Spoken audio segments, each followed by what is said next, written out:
The third indispensable element in building the new prosperity is closely related to creating new jobs and halting inflation. We must protect the position of the American dollar as a pillar of monetary stability around the world. In the past 7 years, there's been an average of one international monetary crisis every year. Now, who gains from these crises? Not the working man, not the investor, not the real producers of wealth.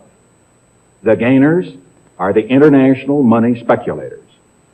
Because they thrive on crises, they help to create them. In recent weeks, the speculators have been waging an all-out war on the American dollar. The strength of a nation's currency is based on the strength of that nation's economy. And the American economy is by far the strongest in the world. Accordingly, I have directed the Secretary of the Treasury to take the action necessary to defend the dollar against the speculators. I have directed Secretary Connally to suspend temporarily the convertibility of the dollar into gold or other reserve assets, except in amounts and conditions determined to be in the interest of monetary stability and in the best interest of the United States. Now, what is this action, which is very technical, what does it mean for you? Let me lay to rest the bugaboo of what is called devaluation. If you want to buy a foreign car or take a trip abroad, market conditions may cause your dollar to buy slightly less. But if you are among the overwhelming majority of Americans who buy American-made products in America, your dollar will be worth just as much tomorrow as it is today.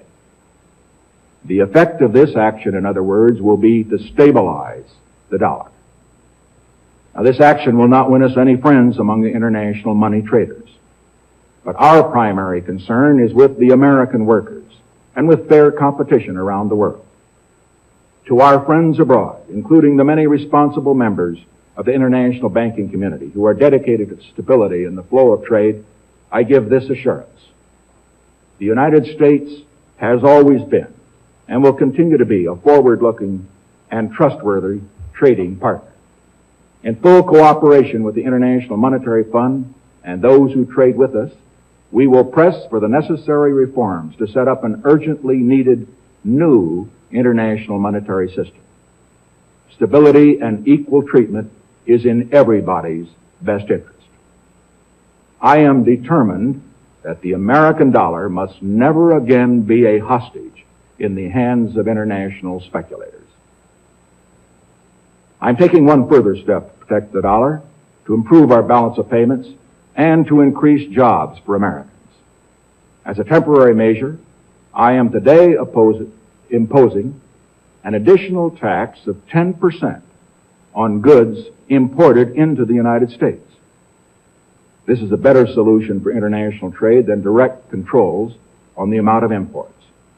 This import tax is a temporary action. It isn't directed against any other country. It's an action to make certain that American products will not be at a disadvantage because of unfair exchange rates. When the unfair treatment is ended, the import tax will end as well. As a result of these actions, the product of American labor will be more competitive, and the unfair edge that some of our foreign competition has will be removed. This is a major reason why our trade balance has eroded over the past 15 years.